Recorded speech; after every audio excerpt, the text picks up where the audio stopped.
ជាដំបូងខ្ញុំបាទសូមគោរពជម្រាបសួរពុកម៉ែបងប្អូនប្រជាកសិករដែលចូលចិត្តស្រឡាញ់នៅវិស័យកសិកម្មជាពិសេសគឺអ្នកដែលចិញ្ចឹមសត្វជ្រូកបាទថ្ងៃនេះខ្ញុំបាទនឹងថតបង្ហាញនៅសកម្មភាពមួយចំនួនតាក់ទងជាមួយនឹងការដែលខ្ញុំបាទបានឲ្យជាងគាត់ឆ្នៃទ្រុងជ្រូករបស់ខ្ញុំ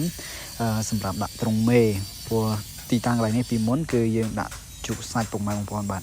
បើន័យថាកូនកើតមកគឺយើងចិញ្ចឹមសាច់ទីនេះតែម្ដងឥឡូវខ្ញុំបានកែទ្រុងនេះដាក់សម្រាប់ជ្រូកមេដល់យើងធ្វើការផ្សារដែកដាក់មួយខាន1មេអញ្ចឹងពុកម៉ែបងប្អូនបាទ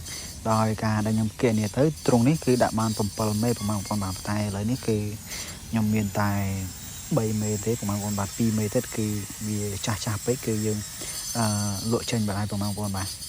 អញ្ចឹងការធ្វើទ្រុងមេបែបនេះខ្ញុំគិតថាវាងាយស្រួលពុកម៉ែបងប្អូនបានព្រោះថាពីមុនគឺយើងចិញ្ចឹមបែបលក្ខណៈថាមួយទ្រុងវាចំណាយ space 3 ទៅ 4 ម៉ែត្រអញ្ចឹងបើយើងធ្វើបែបនេះយើងដាក់មកខ្លួនទេបើន័យថាកន្លែងនេះគឺកន្លែង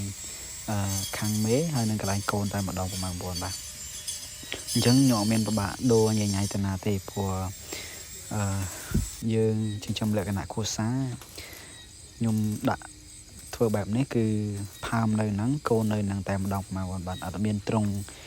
ផើមផ្សេងអត់មានទ្រុងកូនផ្សេងទេព្រោះថាយើងជាចិញ្ចឹមជាលក្ខណៈគ្រួសារគឺខ្ញុំឆ្នៃធ្វើបែបនេះតែម្ដងពុកម៉ែបងប្អូនបាទអញ្ចឹងបើសិនជាពុកម៉ែបងប្អូនចាប់អារម្មណ៍ក៏ដូចជាចង់កែច្នៃនៅទ្រុងដូចជាទ្រុងរបស់ខ្ញុំអាចមើលវីដេអូនេះបានពុកម៉ែបងប្អូនបាទហើយការច្នៃរបស់ខ្ញុំក៏សង្ឃឹមថាវានឹងចិញ្ចឹមទៅវាកាត់បន្ថយកម្លាំងពលកម្មរបស់យើង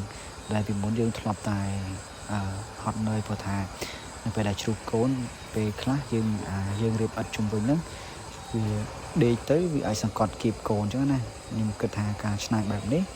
កូនវាអាចគេចបានបងប្អូនបាទនេះគឺជាសកម្មភាពដែលយើងបានដាក់ជ្រូកហើយបងប្អូនបាទចឹងបងប្អូនអាចទស្សនា